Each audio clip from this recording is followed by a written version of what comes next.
ये 10 सेकंड के वीडियो देखियो तखन अहाँ से मुलाकात करै छी। रुकू 10 सेकंड खाली।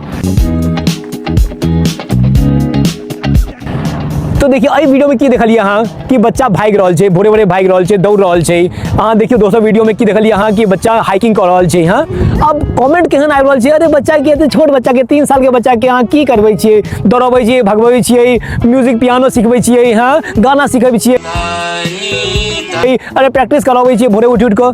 अरे भाई यह जे हम बच्चा के स्क्रीन दऽ दिए और पेपा पिग आरो स्क्रीन देखबैत रहिए और ओकर चिप्स खुआबिए और कोक पियेबै तो बहुत बढ़िया बच्चा, वाह वाह ठीक छै, कते शांति से बच्चा। अरे बच्चा के अगर अहाँ पेरेंटिंग कर रहल छी तऽ अहाँ के सोचऽ पड़त कि अहाँ बच्चा के साथ की करऽ चाहै छियै, की स्किल देबऽ चाहै छियै। अहाँ एज ए पेरेंट अहाँ के थॉट प्रोसेस की है अहाँ के बच्चा ले, वो सबसे इंपॉर्टेंट है।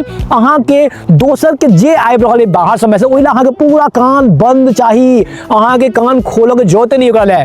अहाँ के अपना बच्चा ले अपने डिसीजन लेबऽ पड़त, अपने डिसीजन लेबाक चाही, तखने किछु भऽ सकैए। और सबसे बेस्ट यह है कि बच्चा के एहन स्किल में एंगेज करियो day in and day out. बच्चा अहाँ के सुपर ब्रिलियंट पावरफुल है, बच्चा किछु कऽ सकैए। ई सब अहाँ के इमेजिनेशन में डिपेंड करिए कि अहाँ बच्चा के साथ की कराबऽ चाहै छियै। अहाँ के बच्चा वंडर करत और बच्चा के एहन स्किल में डालियो कि वो जखन बड़का है 13-14 साल के तो वो स्किल ओकरा काज एतै। नो स्क्रीन टाइम में बैसा कऽ कोक पिया कऽ चिप्स खुआ कऽ किछु नहीं आता।